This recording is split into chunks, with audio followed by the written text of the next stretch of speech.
Straight. అరే చిన్న back bend. ఇలా తలకాయ ఎందుకు పెట్టినావు? తలకాయ వెనుకకి వెళ్ళని.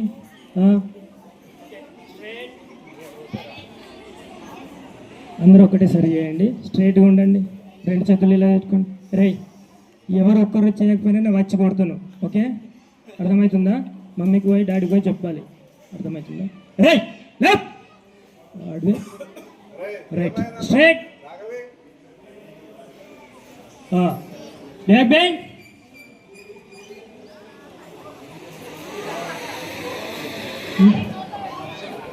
Okay right.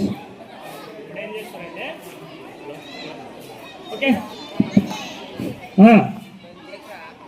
SIT down. Okay relax.